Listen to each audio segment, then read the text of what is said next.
Hello and welcome. I am Nikolai. I'm a concept artist with LEGO Ninjago, and today I'm in my home studio, and since you've asked a few times if I could show how I go about drawing our minifigure ninjas, that is what I'm gonna do today. The first thing I do when creating this piece is not on camera. I get in front of the mirror and try out poses and get into the ninja mood. When I start sketching, I keep it very loose. I don't worry about details, line quality, or precise perspective. What I'm looking for is a pose that has the energy and feel I want. And I try to get that to match the minifigure proportions and be balanced.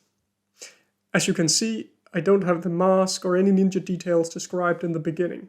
It is much easier to add that on once you are happy with the base figure, rather than having to change it later.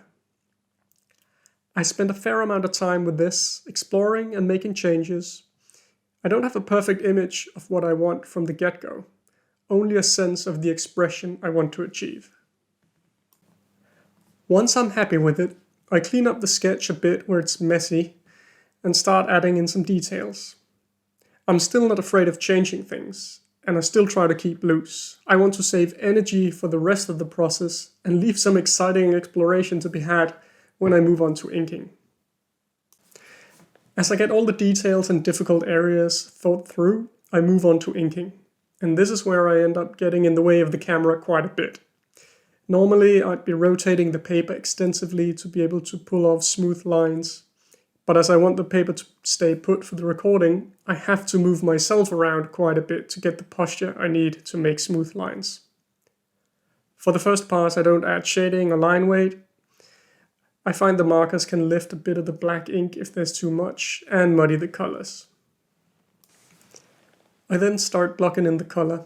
I want Lloyd's power to be yellow, and as I start blocking in the other colors, I leave the edges white. This is a trick that will allow me to color those edges yellow and give a feel of the yellow light hitting Lloyd from the sides and below. I try to use long, calm strokes, but generally do not use a lot of marker technique here. Once all colored in, it's time to have fun with shadows and line weights. And here it pays off to be bold. As the drawing is beginning to look quite finished, it takes a bit of a deep breath to block out large areas of black over work already done. However, whenever I take the chance, I'm usually positively surprised with what it does to the drawing.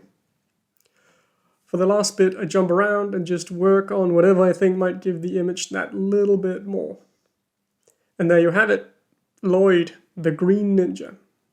I hope this is inspiring, and I look forward to seeing what you create. Be ninja.